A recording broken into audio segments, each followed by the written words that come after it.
성경을 읽다 보면 어떨 땐 그냥 스쳐 지나가는 구절 같은데 곱씹어 볼수록 그 안에 엄청난 진실이 담겨 있는 구절들을 만나게 되죠. 오늘 우리가 함께 살펴볼 내용이 바로 그런 경우입니다. 초대교회가 가장 순수하고 치열하게 복음을 지키려 했던 그 싸움의 한가운데로 여러분을 초대합니다. 자, 이 구절 한번 보세요. 사도 요한이 쓴 편지인데요. 그냥 예수님은 물과 피로 오셨습니다 라고만 해도 될 텐데 굳이 물로만 아니요 라고 한 번 더 못을 박습니다. 그리고 나서 다시 물과 피로 임하셨고 라고 반복하죠. 느껴지시나요, 이 집요함이?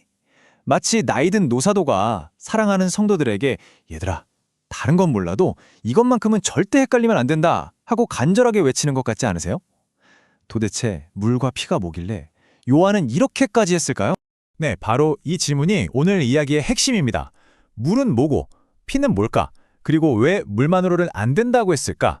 이 수수께끼를 풀기 위해서 우리는 잠시 시간을 거슬러 올라가야 합니다.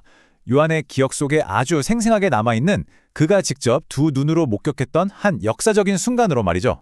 재밌게도 이 물과 피의 비밀을 푸는 첫 번째 단서는 지금 우리가 읽고 있는 요한일서가 아니라 요한이 직접 기록한 요한복음, 그 중에서도 가장 비극적인 장면인 십자가 현장에 있습니다. 상상해보세요. 모든 것이 끝났다고 생각된 순간 예수님의 죽음을 확인하기 위해 로마 군인이 무심하게 창으로 옆구리를 찌릅니다. 그런데 바로 그때 모두의 예상을 깨고 그냥 피가 아니라 피와 물이 함께 흘러나왔다고 요한은 기록합니다. 굉장히 기이하고 충격적인 장면이죠. 하지만 정말 중요한 건 요한이 바로 다음 구절에서 이 장면을 두고 어떻게 말하는지입니다. 이건 그냥 지나가는 말로 쓴 게 아닙니다. 요한은 지금 자기 이름 석자, 아니 자신의 모든 사도적 권위를 걸고 맹세하고 있는 겁니다. 여러분, 제가 똑똑히 봤습니다. 이건 꾸며낸 이야기가 아니라 역사적 사실입니다. 그리고 제가 이걸 굳이 기록하는 이유는 바로 여러분이 믿게 하기 위해서입니다. 그는 이 피와 물 사건이 단순한 해프닝이 아니라 믿음의 핵심과 연결되는 아주 중요한 사실이라고 선포하고 있는 거죠. 물론 현대의학의 관점에서 이걸 설명하려는 시도도 있습니다. 심장을 둘러싼 심낭의 고인 체액과 혈액이 분리되어 나왔을 거라는 식으로요. 충분히 가능한 이야기입니다. 하지만 아시다시피 요한은 의학 보고서를 쓰려던 게 아니었죠. 그의 관심사는 완전히 다른 데 있었습니다. 그에게 이 사건은 두 가지를 증명하는 결정적인 증거였어요. 첫째, 예수님께서 정말로 완전히 의심의 여지 없이 죽으셨다는 것. 그리고 둘째, 그 죽음이 수백 년 전부터 기록된 하나님의 예언이 그대로 이루어지는 순간이었다는 것입니다. 바로 이겁니다. 다른 죄수들과 달리 다리가 꺾이지 않은 것, 그리고 창에 찔리실 것이라는 구약의 예언들이 바로 눈앞에서 성취되는 것을 보면서 요한은 전율했을 겁니다. 아, 이 모든 것이 우연이 아니구나. 예수님의 죽음은 실패나 비극이 아니라 하나님의 거대한 구원 계획의 정점이구나. 이 피와 물은 바로 그 계획의 성취를 알리는 신호탄이었던 셈이죠. 자, 그럼 이제 십자가에서 목격한 이 역사적 사실이 수십 년 뒤 요한의 편지에서 어떤 의미를 갖게 되었는지 그 연결고리를 찾아보겠습니다. 초대교회 성도들은 물과 피를 어떻게 이해했을까요? 거의 모든 신학자들이 동의하는 해석인데요. 물은 바로 예수님께서 요단강에서 세례받으신 사건을 가르칩니다. 한번 떠올려 보세요. 하늘이 열리고 성령이 비둘기같이 임하고 이는 내 사랑하는 아들이요 내 기뻐하는 자라는 하나님의 음성이 들렸던 바로 그 순간 예수님의 공생애, 즉 그분의 구원 사역이 공식적으로 시작되었음을 온 세상에 선포하는 장엄한 취임식이었죠. 그렇다면 피는 무엇일까요? 네, 이건 훨씬 더 명확합니다.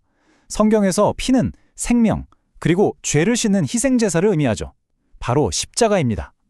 우리의 모든 죄를 대신 지시고 그 죄값을 치르기 위해 흘리신 보혈, 예수님의 구원 사역이 마침내 완성되고 하나님과의 새로운 언약이 체결되는 바로 그 결정적인 순간을 상징하는 것. 자, 이제 그림이 맞춰지시죠? 물과 피로 오셨다는 말은 단순히 두 가지 사건을 나열한 게 아닙니다. 이건 예수님의 구원 사역 전체를 아우르는 하나의 패키지인 셈입니다. 마치 책의 시작과 끝을 받쳐주는 책꽂이처럼 세례라는 시작, 물과 십자가라는 완성, 피가 함께 있어야만 온전한 복음이 된다는 뜻입니다. 이 둘은 절대 분리될 수 없습니다. 그리고 바로 이 지점에서 요한이 왜 그렇게 물로만 아니요 라고 외쳤는지 그 이유가 드러나기 시작합니다. 네, 드디어 우리가 처음 던졌던 질문으로 돌아왔습니다. 요한은 도대체 누구와 싸우고 있었던 걸까요? 누가 감히 이 완벽한 복음의 패키지를 반쪽으로 만들려고 했던 걸까요? 요한은 허공에다 대고 외치고 있었던 게 아닙니다. 그의 편지를 받아보던 교회들 안에는 마치 바이러스처럼 아주 위험한 가르침이 퍼지고 있었습니다. 교회를 뿌리부터 흔들고 성도들을 미혹하던 아주 교묘한 이단 사상이었습니다. 초대 교회의 기록은 그 배우로 케린투스라는 인물을 지목합니다. 그의 주장은 이랬습니다. 들어보세요. 예수라는 사람은 아주 훌륭하고 의로운 인간이었다. 그런데 그가 세례를 받을 때 하늘로부터 신적인 존재인 그리스도가 그에게 내려왔다. 예수가 기적을 행하고 놀라운 가르침을 전한 건 바로 이 그리스도의 능력 때문이었다. 여기까지는 그럴듯하죠? 하지만 결정적인 함정이 여기에 있습니다.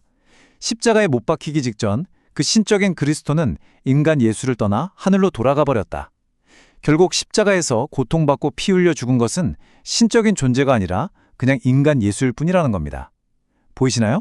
영광스러운 세례물은 취하고 고통스러운 십자가 피는 버리는 아주 세련되고 입맛에 맞는 복음이죠. 이게 바로 물만 있는 복음의 정체였습니다. 이런 주장에 대한 요한의 반응은 어떻습니까? 그는 타협하지 않습니다.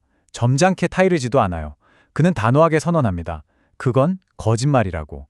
그리고 예수가 곧 그리스도이심을, 즉 인간 예수와 신적인 그리스도가 한 분이라는 사실을 부인하는 자, 그가 바로 적그리스도라고 말입니다. 신약 성경에서 이보다 더 강력한 단어는 찾아보기 힘듭니다. 그만큼 요한에게 이것은 복음의 생사가 걸린 문제였던 겁니다. 요한의 신앙에 있어서 이것만큼은 양보할 수 없는 진리였습니다. 요단강에서 내 사랑하는 아들이라 인정받으셨던 바로 그 신적인 아들께서 골고다 언덕에서 피 흘려 죽으신 바로 그 신적인 아들과 정확히 동일한 분이라는 것. 영광의 순간에만 함께하고 고난의 순간에는 떠나버리는 그런 그리스도는 없다는 겁니다. 십자가에서 신적인 아들의 피가 흐르지 않았다면 우리의 죄를 대속할 희생제사는 아예 성립조차 되지 않기 때문입니다. 그래서 십자가의 피를 제거한 복음은 요한에게는 더 이상 복음이 아니었던 거죠. 자, 케린투스 이야기는 2000년 전의 해묵은 논쟁처럼 들릴 수도 있습니다. 하지만 정말 그럴까요? 어쩌면 이 물만 있는 복음의 유혹은 시대와 장소를 넘어 오늘날 우리에게도 여전히 강력한 도전으로 다가오고 있을지 모릅니다. 한번 솔직하게 우리 자신을 돌아보죠.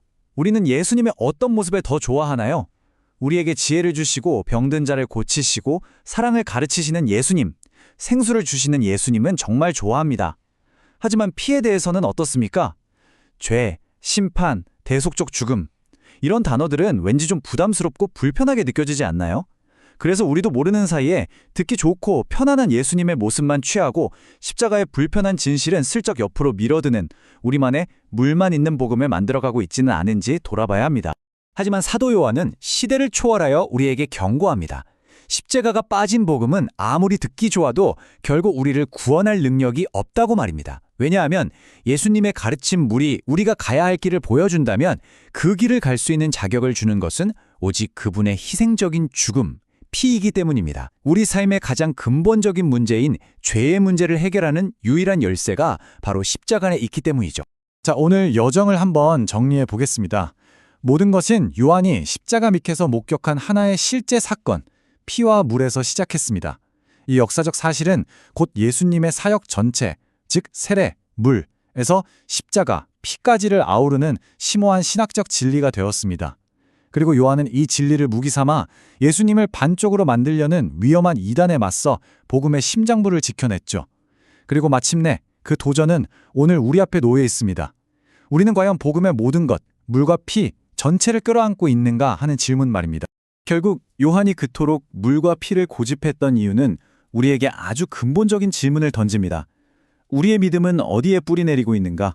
그저 우리에게 위로를 주는 좋은 생각이나 감동적인 철학 위에 서 있는가? 아니면 2000년 전 갈릴리와 예루살렘에서 실제로 숨쉬고 가르치시고 피 흘리셨던 한 역사적 인물의 실제 사건 위에 세워져 있는가? 요한의 대답은 분명합니다.